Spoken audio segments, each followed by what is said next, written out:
And I'm just like, no, I can't do this.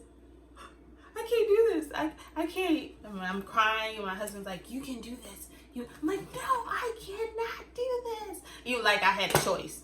Like I could just tell her she can't come. I tell my husband, like, can you please go get me some Tylenol? Like, this is excruciating. Just give me something. So he goes, runs and give me some Tylenol. I take that. And then I have like this massager that he bought me. So I'm putting it on my back and I'm just like rolling over in the bed. And he's just like, you okay? And I'm like, yeah, I'm okay. I'm jumping in and out of the shower to try to soothe it. And I'm thinking, I'm like, no, baby, I think it's just because when the doctor checked me, checked my cervix, she may have like used maybe too much pressure when she checked my cervix. Because when your cervix is checked, sometimes it can cause cramping. So I'm like, well, maybe that's what happened. Maybe she just pushed it or stretched it a little too hard and now I'm cramping. So I'm like, it's fine. He's like, all right, well, I'm off work. I'm just gonna go play basketball. And I'm like, okay. And he's like, after that, I'll go get the kids. And I'm like, that's fine. So I'm just sitting there and I'm just massaging my back and this and that. And then it was like, we got home at like 3 p.m. So around 6 p.m., I'm still in pain. And actually, the pain is worse. And it's worse. And oh my gosh, it was so bad. So I called the hospital and I'm like, hey, after you get your cervix checked to see how dilated you are you supposed to be like cramping really, really bad? And she's like, well, no, it may sound like you're in labor. And I'm like, I've been to the hospital 2 to 3 times. I'm not going back to the hospital just so y'all can send me home. Like, and she's like, well, I mean, if we send you home, that's okay, but it's better that than you actually be in labor. And I'm just like, no, I'm not doing that. So I get off the phone and I call my mom. And I'm like, Mom, like, I'm in a lot of pain and I just don't know what to do. And she's like, well, all right, let's time it. So she starts to time it. And as she's timing it, the pain is worse. It's worse. It was worse. I don't want to scare anybody, but it is no joke. So she's like, well, your contractions are like 2 minutes apart. I think you are really in labor now. And I'm like, labor? No, I'm not in labor. And then as I say that, the contraction comes and I fall to the floor and I'm on the phone with her and I'm like, labor? So she's like, well, call your husband, call him and tell him you're in labor. So I call him, but he's playing basketball, so he cannot hear my call. And I'm calling him like 5-7 times, nothing. So I'm like, okay, maybe he's playing basketball in the neighborhood. So I'm like, okay, Mom, he's not answering. I'm just gonna go find him. And she's like, go find him? Why is he not answering the phone? You're in labor. And I'm like, well, he didn't know that I was in labor. We've been to the hospital twice. They sent me home and they sent me home today. So I'm like, I can't possibly, he's not thinking I'm in labor. So I go to try to the back of my house to try to find him. As I'm walking up the hill, I get a contraction. I'm just like, oh my God. And people are like walking, jogging, looking at me like, is she okay? And I'm just like, so then I decide, okay, I cannot make it up that hill, but I can look and see, and it doesn't look like he's there. So I go back in the house. And then I was like, was he there? I'm like, no, he's not there. And she's like, well, you have to find him. And I'm like, and I'm on the floor. So then I decide, okay, there's another court, but I cannot walk there. It's driving distance, but it's like 4 or 5 minute drive. So I was like, so I wait until my contraction passed. I get up and I say, Mom, I'm about to, go get him. She's like, okay, like, you're gonna drive? And I'm like, and I'm barely talking. So I get to the front door and I have another one. So I stand at the door and I'm leaning and I'm like, oh my God. So finally, when the contraction leave, I run to the car, I get in, I start driving, and I'm speeding so that once I get to another contraction, I'm at a stop. I don't want to be driving and have a contraction. So I get to the red light, and a contraction comes. So I put the car in park, and I'm like, and then so I pull up to the court, and I see him, and I'm like holding on to the horn, like, help me, like, come get me. So he comes, and he's like, are you okay? And I'm like, no, I'm in labor. So he's like, oh, well, okay, let's go. We're gonna go to the hospital. And I said, no, I can't go to the hospital. I don't have anything. Like, we have to go to the house first. So he runs the house. He grabs everything that he can grab really fast. And then we started to go to the hospital. But he had to leave his car at the park because I couldn't drive back to the house. So he's rushing. We trying to get to the hospital. And as we go into the hospital, my pain is like leveling up. It's getting more painful and more painful.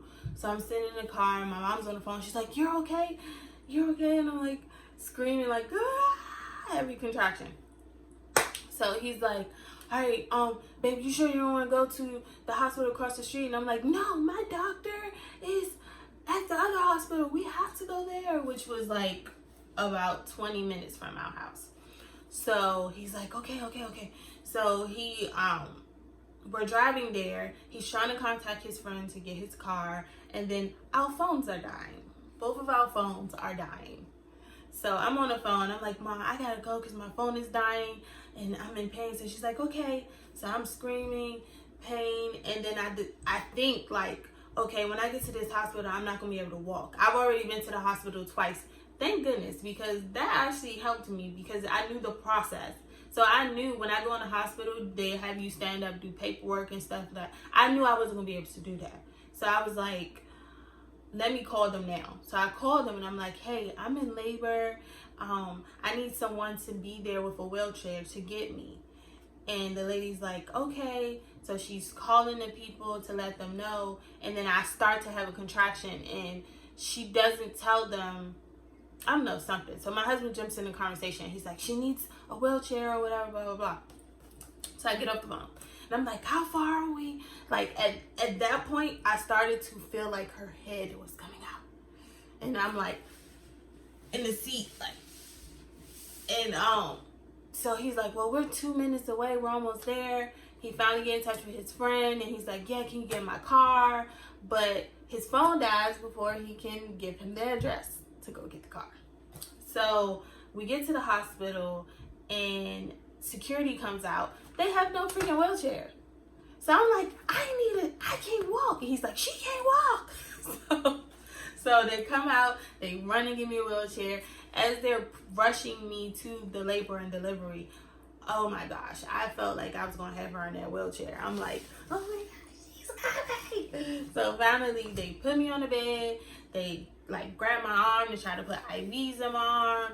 And I'm like, she's coming. And I'm like, can I get an epidural? And they're like, ma'am, no. And they're like, well, let's check her. So they check me and they're like, she's 10 centimeters. 10 centimeters? I was like, 10 centimeters? I was like, so that means I get epidural? They're like, no, that means you cannot get epidural. Like, this baby is coming, like, now. I'm just like, no, I can't do this. I can't do this. I can't. I mean, I'm crying and my husband's like, you can do this. I'm like, no, I cannot do this. Like I had a choice. Like I could just tell her she can't come. I had no daggone choice. My body was pushing her out. So it was like, oh my. That pain is unbelievable.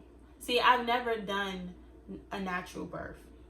All the mothers that just do natural births just willingly and they're like, natural birth. Oh, the joy. Y'all some savages. Y'all are amazing women. Because that pain, I was just like, no. Where is the epidural? But obviously I couldn't get it. So I'm crying. I'm like, this is just, I have a high tolerance for pain. And that was beyond my tolerance. So, but maybe because I wasn't educated. Education is key. So I had a nurse come in and she was like, all right, look, you are fighting against your contraction. So she was like, when you have a contraction, I don't care if the doctor's not here yet, you push. So I was like, okay. So she's like, all right. So as the contraction came, I started to push into the contraction. And when I started to do that, it didn't feel as painful. Yes, it was painful, but it wasn't like it was at first, because I think I was holding my body back. So my doctor's there. She got on her coat. She's ready. She's like, this baby's coming. So within seconds of the doctor being there, I push and she's out. And wait, I missed one part. As she was coming out, there's this part where they call it the ring of fire, because it burns. And it really did burn. And I'm just like, oh my gosh. And my doctor's like, wait, you're gonna rip. Like, stop. You don't want to rip. Like, stop pushing. And I was just like, get her out. And then finally, she comes out. And in my past experience, when you have an epidural, you are numb from the waist down. So you don't feel any of that. And that was an experience, needless to say. But she came out. She was crying, and that was the most beautiful sound. And she was healthy, and that was amazing. I also found out, no, I didn't find out then, but I can see certain features. So I had a feeling, okay, she most likely has Down syndrome. But she was so beautiful, and it was just amazing to see her. One thing, after my first two kids, when I had my epidural, I was sleepy. After I had her, I wasn't sleepy. I was awake the whole time, watching her and watching the doctors. And, you know, they had to take her away within 10 minutes to go do a test to make sure that when she drinks, she doesn't choke. So what they do is put a tube down her nose to her stomach to make sure that when she eats, it goes to her stomach. So she passed, which was amazing. And, you know, I was so happy for that, because I just didn't want, you know, everybody wants the best for their children. And I just seeing babies, and I know they're okay, but I know moms that have to do the nose thing, I know it's probably uncomfortable. And when I see babies, my heart breaks for them. And I just didn't want my daughter to feel that. And maybe she will be okay, but you as a mother, you hurt for your children. So I was happy to know that she didn't have to have that. And after you give birth, you have to deliver your placenta. And because I wasn't on epidural, I felt that. And then they don't tell you, after that, they have to push on your stomach to make sure your uterus goes back and contracts. And that, I did not like it. But eventually they give you medicine. But I was just like, oh my gosh. They're like, we have to do it. And I'm like, when does the pain end? But babies are a blessing. And I can say my daughter's birth story, I will never forget. I will never forget, even when we got there, rushing through the emergency room with me in the wheelchair. I know people was looking like, oh my God, what's going on with this big old belly? My belly was like huge. But yeah, so that is my birth story. And I would have loved to record it and be like, hey, I'm going into labor, and y'all see my contractions and stuff. But it did not go that way. We packed twice. We had our bags packed. I had my camera packed. We was going to record. It did not work out like that. We didn't have time for nothing the way she came. And the doctor was like, you really had this baby today? And I'm like, I'm shocked too, because I was just telling my friend she ain't coming. I was like, I ain't gotta worry about her because she ain't coming. Little did I know, in her mind, she was like, nah, I'm just waiting till my mom go home and she gonna go into labor by herself. and not know she's in labor. And it's crazy. Before I went home, I told the doctor, I was like, y'all keep sending me home. I'm not even gonna know when I'm in labor. And they was like, oh, you'll know. And I was like, now I'm gonna end up having my baby in an apartment. My doctor was like, please don't do that. Just come back to the hospital. I was like, y'all keep sending me home. Crazy. Well, that's my birth story. And I thank y'all for staying with me and waiting till I upload another video. I know it's been a while, but I appreciate y'all so much for just sticking in there with me.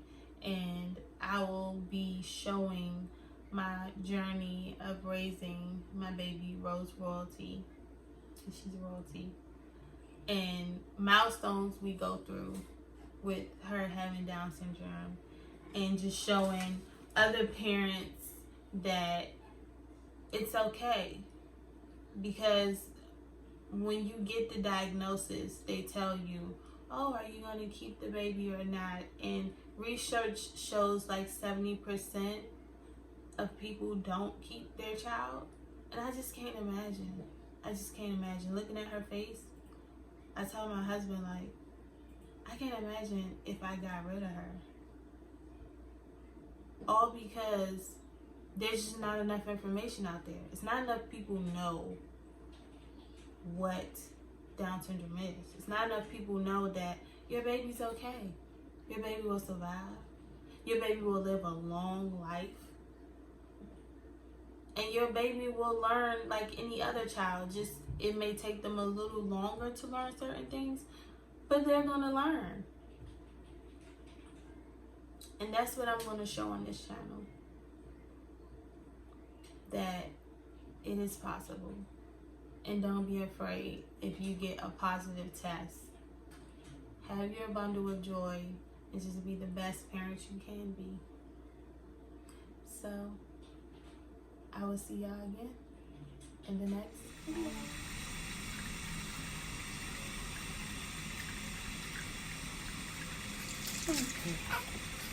They're not use it. Cardiac anti-rejection drugs. The Barbara Hershey character never would have died. How do you know about all that? You know, there was a chapter of my life when I went to